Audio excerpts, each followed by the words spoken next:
This episode of Nuff Said is brought to you by Tweaked Audio. To get awesome headphones, go to tweakedaudio.com and use the coupon code Southgate to get 30% off, free shipping, and a lifetime warranty. Or you can get there through the link on our website, southgatemediagroup.com. Recording has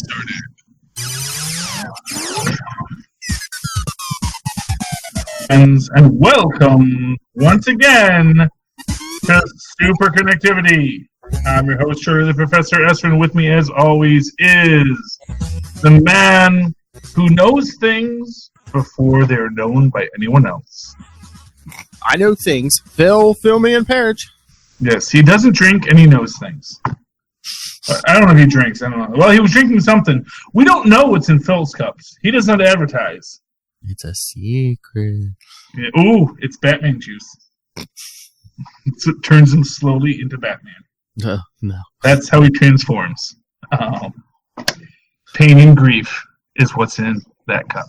Okay, so good morning, everyone, or good evening, or good afternoon, depending on when you're listening to this, or good night, as Tristan would say.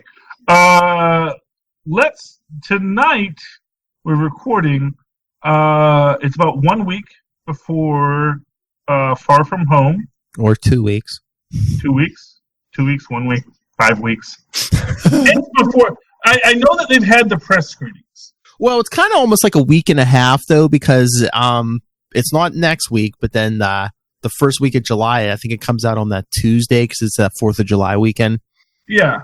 So that's probably a week and a half. More. It's the weekend, so it's 2 weekends. Mm-hmm. So it is 14 days. So that is technically 2 weeks because we're recording on Friday. So yeah, it's actually maybe because don't they premiere on Thursday? Well, usually, but they're premiering early that week because it's 4th of July week. So I guess they'll take advantage of maybe people being off extra days or whatever. Yeah, well, I'm looking forward to it. I am very excited about it. Although this is the big news as far as I'm concerned. It has been confirmed. Kobe. It's Kobe, right? Kobe Smulders. Colby, I think. Yeah, it's not Colby Smulders. I know she's a big cheese. So, but Kobe Smulders is in the film, and that actually is a big plot point because if you have Maria Hill, it is very likely that Nick Fury is not the Chameleon. But is that Colby? Is that Maria Hill, or is that someone who looks like Maria Hill? Well, that's the other possibility. It is Nick Fury, but Colby Smulders is the Chameleon. But see, to me, and this is my opinion, since we're getting both Colby and Kobe Smulders and Samuel L. Jackson. Since both of these actors are in this film, I don't think either is the Chameleon. But I do think we are going to get another classic Spider-Man character whom I've said beforehand was going to be in here, which is the Tinkerer. Yes. The Tinkerer escaped at the end of Far From Home. He was like the one guy who doesn't wind up because he's the Tinkerer. He's behind the scenes. And it struck me that a very logical storyline, a very logical idea to progress is the idea that whereas the Vulture wanted to steal all this tech, Mysterio, or possibly the Tinkerer, we're not sure who the real mastermind is yet, or, well, we'll get to that in a minute, that they realized that rather than stealing the tech, if you could create a threat, S.H.I.E.L.D. would just give you money and give you tech just so that you could deal with the threat. Opening up its books and and I get the feeling, and this is my idea, this is why I don't think Samuel L. Jackson, Nicholas Fury, is the Chameleon, because that's why he wants Spider-Man. He's bringing Spider-Man into this because he knows something is fishy with Mysterio. Maybe I mean, people keep comparing Peter to Tony Stark. Maybe Nick Fury needs a new Tony Stark, because Tony Stark was like the one person more than anyone who would call Nick Fury on his BS. Well, I actually think it's that he knows about Spider Sense. I think he knows more about Peter than Peter knows about Peter. Because I mean, have we really gotten much of the spider sense in these MCU movies? We got a little bit of it in Endgame. Yeah. Or not Endgame, Infinity War. Infinity War. But that doesn't mean he doesn't have it. And, to put it to you simply, I mean, there was, as an example, when you first see Spider-Man in the YouTube videos, when Pete's, taking pictures of himself and the YouTube and doing all this, there's a comment about, like, the difficulty of the move that Spider-Man is doing, like, the speed and the strength and all this kind of stuff that it takes for him to do this. That actually, because that's the other thing about Spider Sense, is it makes things intuitive. Now, I don't know if a couple spoilers here for the new Jessica Jones. Have you seen any Jessica Jones yet? Yeah, I'm about a little over half. Okay. Yeah. So spoilers for Jessica Jones. Trish Walker has a training montage. Yes. Because although she has the speed and reflexes of a cat, she doesn't have the instinctual knowledge. The muscle memory. To do all the things that a cat does. And she has to train herself to learn how to use these new heightened senses, heightened abilities to be able to be the cat. Mm-hmm. Spider-Man doesn't have that. And that is what Nick Fury realizes. He has an ability to understand how things are moving in a way that is preternatural. So I think what Nick Fury is doing is he's bringing Spider-Man in because through his observations of Spider-Man, he has realized Spider-Man has some sort of spider sense that alerts him to dangers that aren't perceivable by him. Because not for nothing, all you need to do is watch him in the fight, and you realize that people coming at him from behind his head, he catches, he sees, and this is a kid with literally no training, who is also not training. That's the thing about Spider-Man. Spider-Man never does a training montage. He simply woke up one day and his powers were there, and he was able to do what he could do. Steve Rogers, he always trains. Yeah. He's always working to perfect his skills. He has that super soldier serum, but that doesn't give him the ability to fight. Gives him the ability to fight is his knowledge and history and that stick-to-itiveness, I can do it all day kind of stuff, So I get the... Yeah.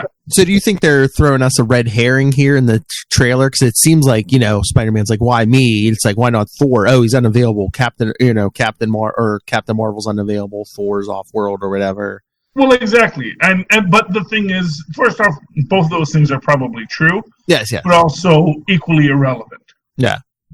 And the thing is, Nick Fury doesn't want to tell Peter why he wants him there because, quite frankly, he doesn't want to screw it up.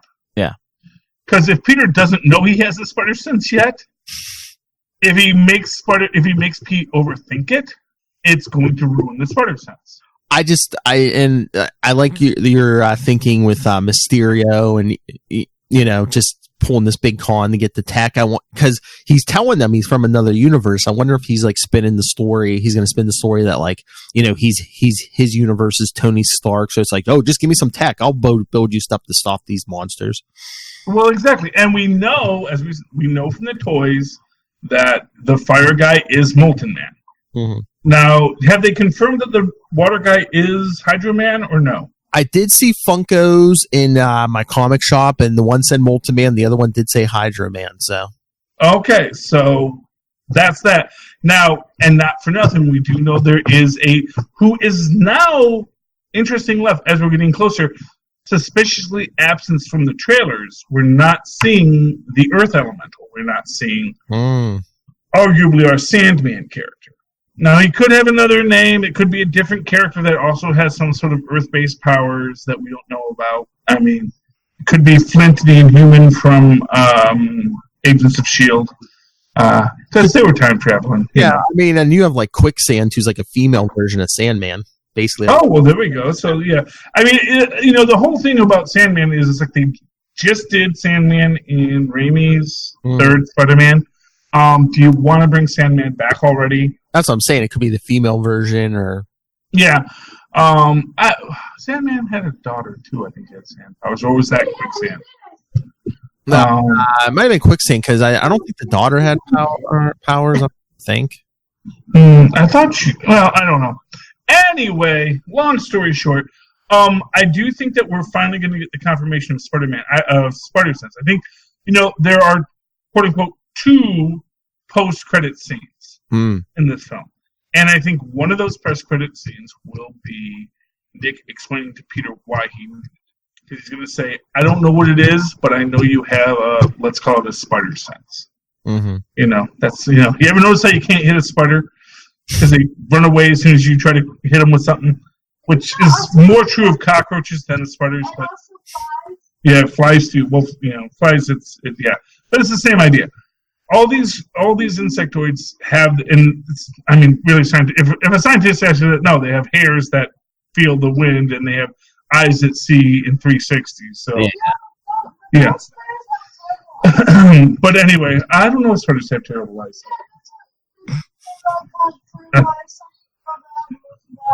I've never seen pass an eye. Yeah. Tristan's in school right now, so they might have covered that. The scientists learn new things every day. So the stuff I knew in like 6th grade, probably all completely bogus now. Might have been, and I also went to a Catholic school, so it might have been bogus then too. But science. Science. But moving back to the point, I think one of our post-credit scenes will be that statement about the spider sense. The other one, now there is the quote-unquote leaked statement that someone who worked on the film said that there is a character called the Benefactor who they say is Norman Osborn that shows up at the end with the villains. Although I have to assume that Mysterio gets captured at the end. Now that's kind of... First off, Marvel just put out a casting notice for a character that everyone now is saying, that's supposed to be Norman Osborn, which means if they're putting out a casting notice now, then he's not going to be in Far From Home. I don't know. First off, I doubt it, because first off, if you worked on a Marvel movie, would you risk never working again just to post a spoiler? No. Yeah, exactly. Like, only someone who is an idiot. Well, if only someone who won the lottery. Even if you won the lottery, you still got to be an idiot to make Marvel DC to first off violate your non-disclosure agreement. Well, there are idiots out there too. Yeah, because that's the thing. If you won the lottery, now you're actually worth suing. So, Marvel, yeah, you know what? Send 6 lawyers over and just sue him for all that money he just got because he did a spoiler, and he's not allowed to do that. So I can't imagine anybody who works in the industry ever actually spoiling it. I don't believe so. I am disinclined to think that that's the case. So I think we're not going to get Norman Osborn. We're not going to get that thing. But what we might get is the reveal of the Tinkerer. And I think the Tinkerer, as the mastermind behind it, is going to be something we're going to get. Because I do think the idea of the Tinkerer getting back and then getting these other superhumans to do this is a brilliant idea. And I can imagine the idea of, it's sort of this question: is Beck the mastermind or is the Tinkerer? And you know what? It's probably going to be like a thing, that eventually it's going to show that Peter has to step up and, become like a bigger hero because, Fury's probably going to be like, eventually, like, yeah, we're desperate. Stark's dead. Thor's who knows where. Cap's gone. Half the time we can't reach Captain Marvel. She's out in space. So it's like. Mm-hmm. Well, yeah, for reals, that is an issue. You have Hawkeye. Now you do have Wanda Maximoff, but she may be off on her own thing too. Because let's not forget, we have WandaVision coming. That's right. Got the Hulk. We got the Hulk, who is a legit superhero. But, and here's the thing, something I realized recently. and again, this was something I'm stealing from someone else's fan theory, but they didn't really go into it. Why is Professor Hulk wearing glasses? Do you know why? Is it? Is it to try to keep some reminder of humanity? Well, it's an affectation. So, as an example, you ever see Sylvester Stallone wearing glasses? No. Oh, you never seen Professor Sylvester Stallone? Okay, he might not do it anymore, but there was a period where every time Sylvester Stallone appeared in public, he was wearing these wire rim frames because he was being Professor Sylvester Stallone because he knew this was an affectation that would make people understand that he actually is a relatively intelligent gentleman. And so, beyond being a big muscular guy. And so the Hulk's like, oh, look, I'm not the monster anymore. Well, yes, but that vanity suggests that merging of the personalities isn't what he thinks it is. And in the comics, he thought everything was all combined, but it was just another personality. Exactly. And one of the things that is indicative about Professor Hulk, and this is, remember when we see, everyone says we don't see Professor Hulk raging, because he's actually separated from his emotions. And, the whole thing about bringing Nat back, I think in that way it's him saying, well, the obvious thing I should be doing is bringing Nat back. And they suggest that the reason why he's having difficulty snapping is because he's trying to force it to happen. And he burns out his arm. I think that basically what we're seeing is the passion and the rage of the Hulk trying to break through. Because, we had this whole statement at the time, I would have liked to have seen him having problems with his rage and having problems with, and I realized the reason he's not is because this persona only has joviality and intelligence. He is taking all of his negative Hulk emotions and still pushing them down. Yeah, maybe that's the way he was able to lock the Savage Hulk away, is the lock away a bunch of his emotions, but that I mean, maybe that's another reason why. I mean, they had so much to do, but that's the reason why we didn't see him actually doing this at any stage, is merging the Hulk. All of a sudden, hey, the Hulk's merged. The Hulk's merged. Well, yeah, exactly. And not for nothing, Ringmaster is in the MCU. Well, because he was in the second season of Jessica Jones. Because he was the hypnotist who helped Trish work through her issues. Was trying to help Jessica work through some issues. Oh, that would be a good scene at some point if, the Ringmaster just shows up and just silly boy, you only thought? Yes. Personalities were merged because I made you believe that. Takes 2 years, but then they will have him, and they can bring, and I think Modern Family will be off the air then, so they can bring in Doc Samson again. I mean, to be fair, the Hulk story still has a lot to go. Now, there are people who are saying the Hulk will be the next big villain in the MCU because, many people have thought that it's that, in the way that people in the original Peter David story, it was actually the Professor Hulk who became the Maestro. Yeah. But now they're saying, it was the Devil Hulk. In the end, as I think we can all agree, as much as Immortal Hulk is saying, the Maestro was the Devil Hulk, not Professor Hulk, in the end, what I think Immortal Hulk is telling us is that it was always Banner. But who's to say the Professor Hulk isn't the same thing as the Devil Hulk? Because in the Immortal Hulk, we're not seeing Professor Hulk. I mean, we got Joe Fixit, the Savage Hulk, but we haven't seen any Professor Hulk. So who's to say the Devil Hulk and the Professor aren't the same thing? Just evolved or something. Yeah, well, I mean, obviously the reason why he says it's not that because he had, and again, it's all in Banner's mind. Yeah, exactly. Because at the end of the day, this is a character who is hiding who he is because he doesn't want to admit he is as evil as he actually is. Oh yeah. And that's the crux of the Hulk is that he is a person trying to pretend he's something he's not. And, that's not good, No, Nope. It's not good for your mental health to pretend you're something that you are not, because it's going to come out eventually. It all comes out in the end. And I think what we're seeing with this Professional Hulk is a person who is consumed by his own identity, consumed with the idea that he has to prove to people he's a good guy now. He's the hero.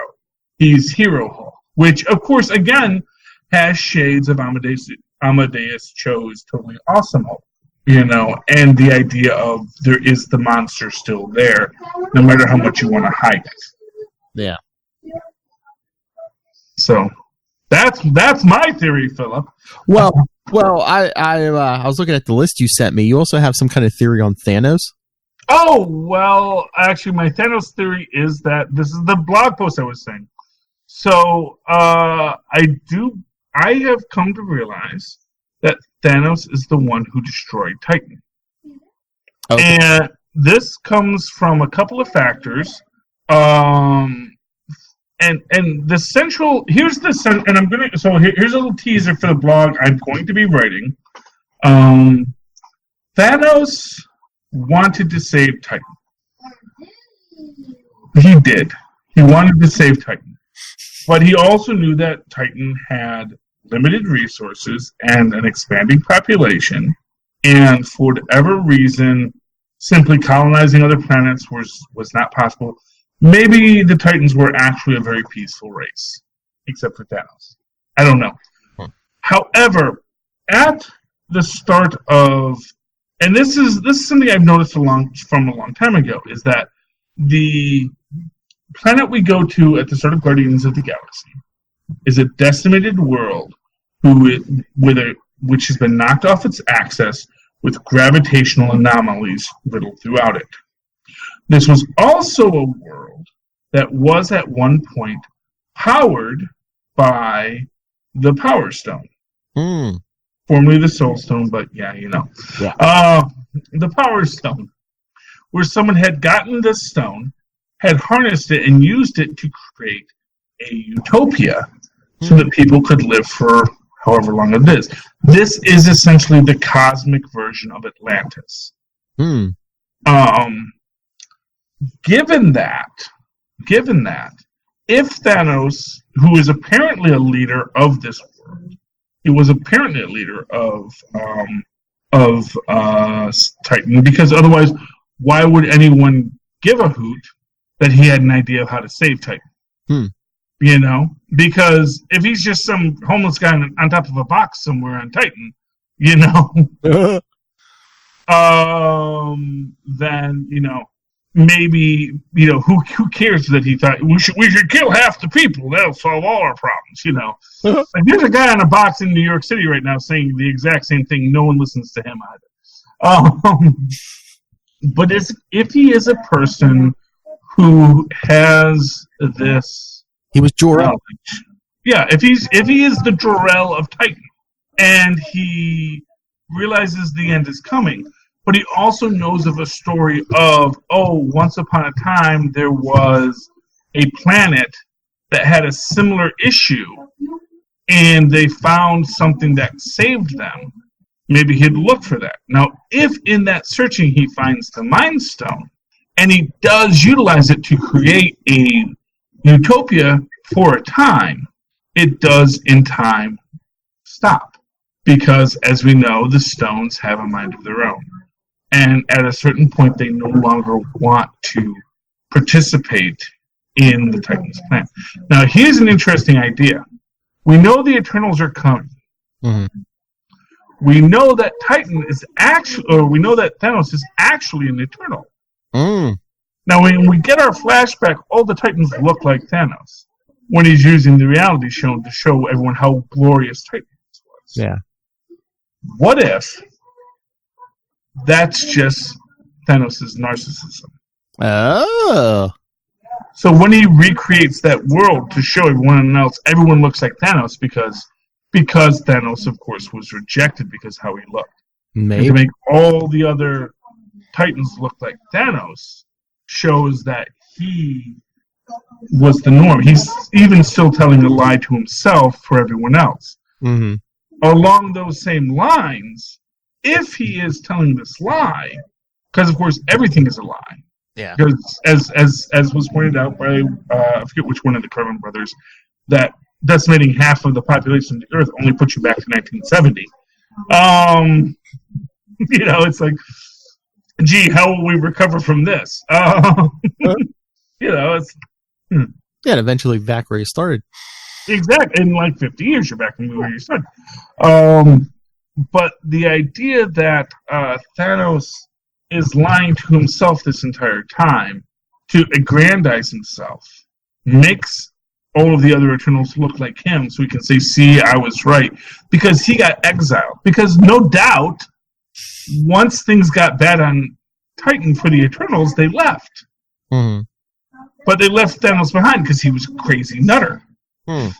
And because he was a crazy nutter, he has lived his life in this thing of, I have to prove I was right. I have to prove that we could have, and like, he got the Mind Stone, he used it to prolong things, although maybe the Mind Stone also corrupted him because, as has been pointed out, the Mind Stone, the last time the Mind Stone got used, it has always been used to destroy things. It when Loki has it, it controls Hawkeye. They've said that Loki's evil tendencies were influenced by the Mind Stone. When the Mind Stone is put into Ultron, he wants to destroy the world. Now, why Vision doesn't is, of course, that $8 million question. What is holding the Mind Stone, except for the fact it seems that the Jarvis program is fighting the Mind Stone. Because he says, I'm trying to understand how this Mind Stone works. Mm-hmm. I'm trying to understand why this thing inside of me is this thing. Because I think that the Mind Stone was trying to corrupt Vision that entire time, and it was Vision fighting against it. And that's why he has issues. Yeah, because with Ultron, didn't his AI basically come from the stone? Yeah, exactly. Yeah. The AI of Ultron is from the Mind Stone. Yeah. But Vision was Jarvis, and the mixture, yeah. Well, it's Jarvis's base programming overriding on the Mind Stone. Yeah. And it was the Jarvis program fighting Ultron even after Ultron thought he had destroyed it. Yes. Because at the end of the day, Tony Stark is, super genius man, and actually had written a program more complex than the Mind Stone's organic program, which is an interesting idea. The idea that Tony Stark has always been one step ahead of everyone, which of course reaches out to this idea of what do we do now that we don't have a Tony Stark, which is what we're going to be facing in Far From Home. Oh, now that you mention it, because me and Lil just reviewed Spider-Man Homecoming, I wonder if Karen the AI is going to be back. Well, that's an interesting question. And I do think that we are going to be getting to a point where the AIs are going to be out of it. I think Far From Home, that there's going to be a problem with I still hold to that idea, too. Yeah. That the AIs will be a problem. Now, interestingly enough, someone had pointed out that Spider-Man is actually wearing two suits. Yes. Throughout Infinity War. No, two suits. Oh, I thought you were talking about... In Infinity War and in Endgame. Because the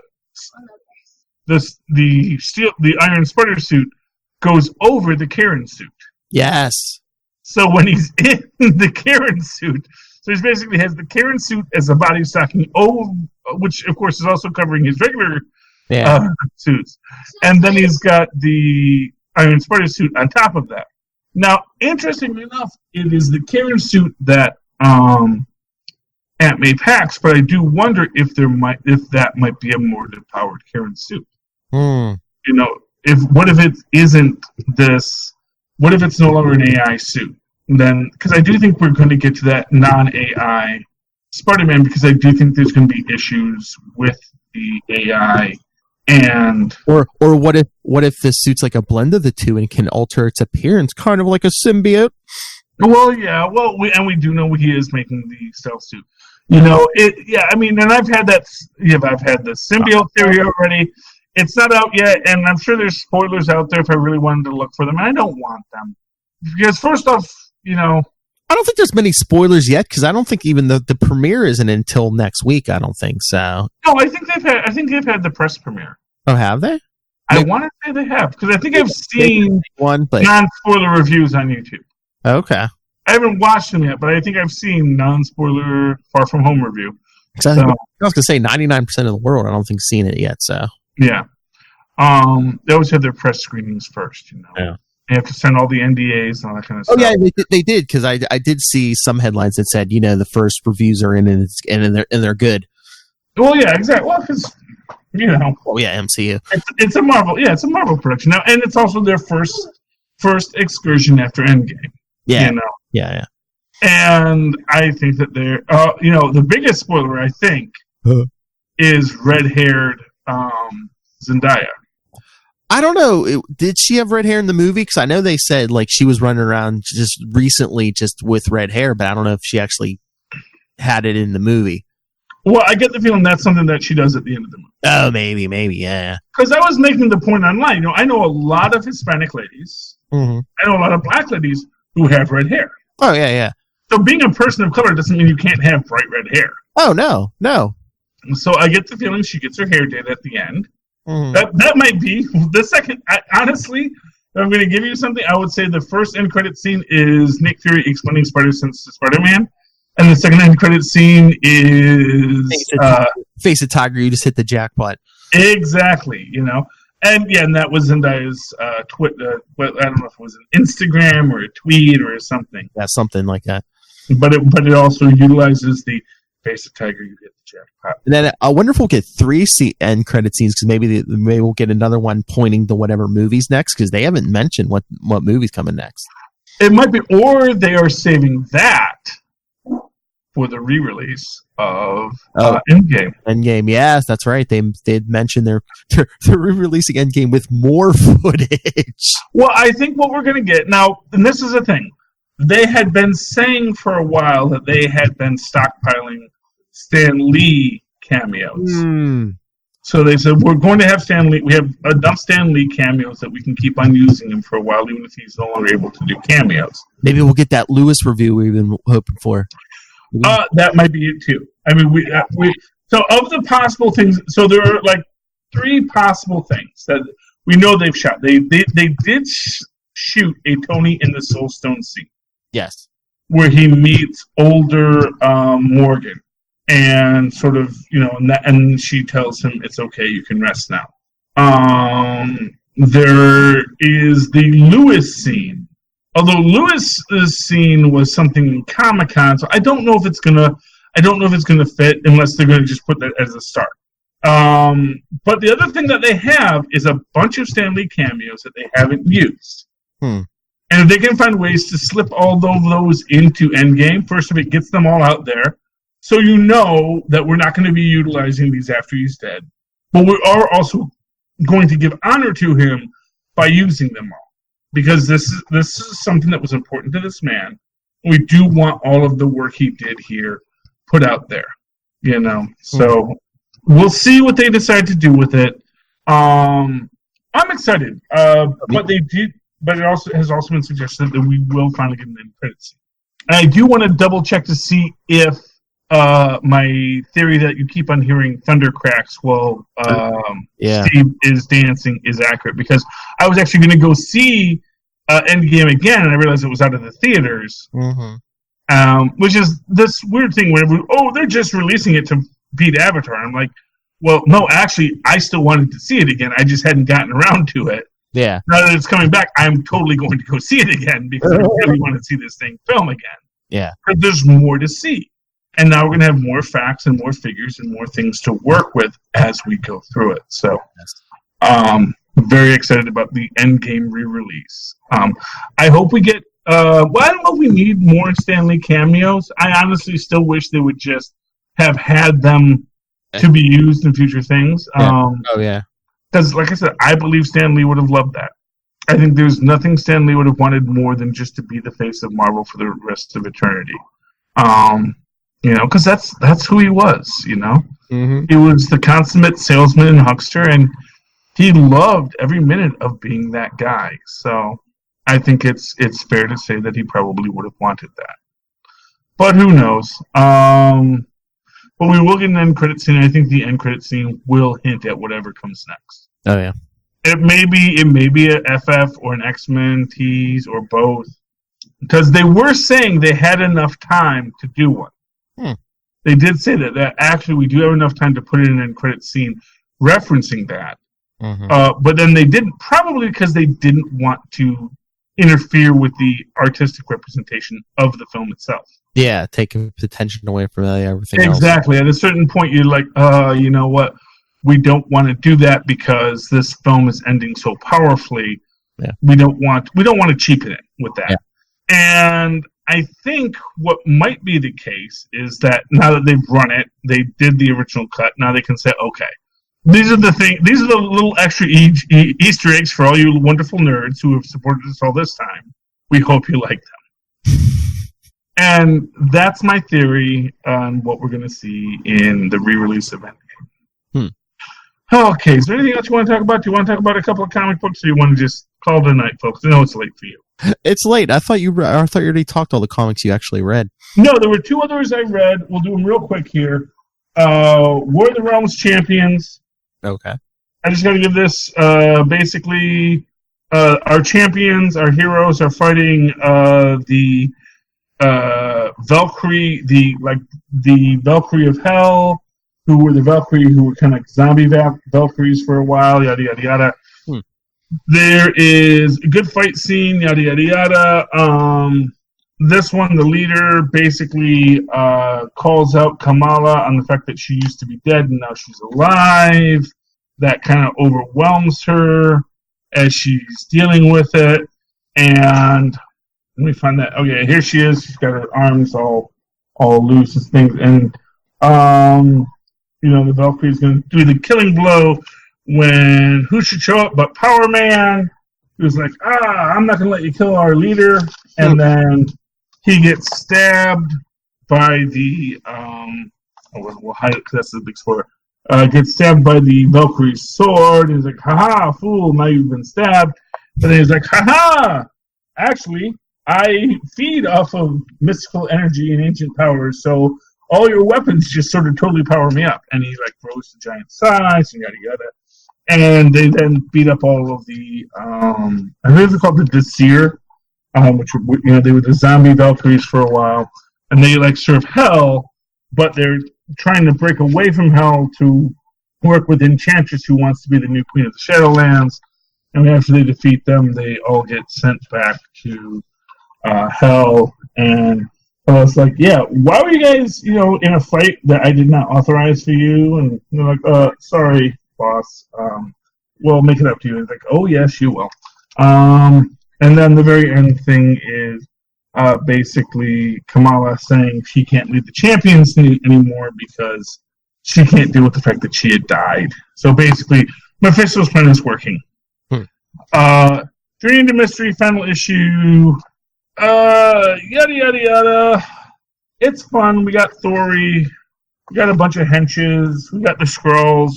And they're all coming together at the very end of the episode after Beldar is fighting Ares. And they realize that essentially Lausa has been manipulating Ares and manipulating all of our heroes to gather her army, so that now they're all going to fight in the War of the Realms at the very end, and then we will never speak of this again. Because they're all going to go off and have their adventure, but, Miles has probably got stuff to do, and Kate definitely has stuff to do. Although, actually, both of their... Miles isn't in the book anymore, and Kate's not... Kate's book has been canceled, so... Although she's with Otto... Oh, no, she's not with Otto, because she's in this crossover, as Gwenpool said. Yep. Also, Gwenpool Strikes Back is coming back, so... Yes. Can't keep a good Gwenpool down, Phil. Nope. Nope, and that makes me very happy. Can't wait for that coming back. Can't wait for Future Foundation and History of the Marvel Universe. All three are going to be great. I think isn't that all July? Well, I'm not sure. I know History of the Marvel Universe comes back in July. History is July. Gwenpool Strikes Back, and I believe Future Foundation are both August. Okay. Because their issue 2s are in September, so. Okay. They just came out with this September, so it's not reminding me. Oh man, that stuff's coming out. Okay. That is a great show, Phil. I think you did great. Oh, thanks. Thank you for putting up with me. Thank you for staying late to do the show with me. In the meantime, how can people reach you if they want to talk to you about the wonders that is the Capes and Lunatics Network? You can always get a hold of me, nightwingpdp@gmail.com. On Twitter, I am at nightwingpdp. And you can always email us, capesandlunatics@gmail.com. The voicemail, 614-382-2737. That's 614-38-CAPES. Check out capesandlunatics.org. And just find us on Facebook and Twitter. Okay, and of course, in the meantime, you can always write to me that old-fashioned email way, the way our mothers and fathers and Maz Manzoor once did, at superconnectivityblog@gmail.com. That's superconnectivityblog, all one word, at gmail.com. And look for my new Superconnectivity blog coming soon, where I'm going to go into a little bit more depth on the Thanos conspiracy, although Phil made me talk about it this episode. I was trying not to. But we can all blame Phil if you say, oh, you already covered this.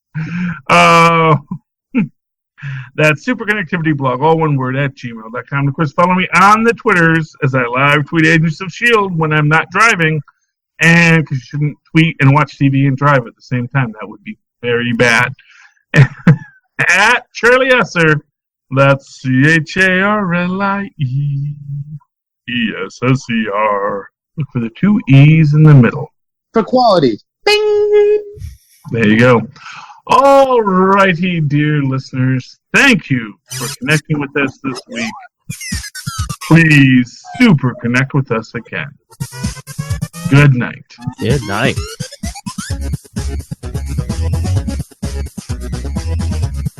I'll still write that blog post. I know you will. Yeah, I just when I realized, oh yeah, I wanted to write that blog post when it got brought up before. I was like, but I'm very excited about it because there's more to the story than I think I could. Oh, big block for Endgame or Far From Home. Yeah, well, I can't wait for Far From Home. It's gonna be Far From Home. It's gonna be great.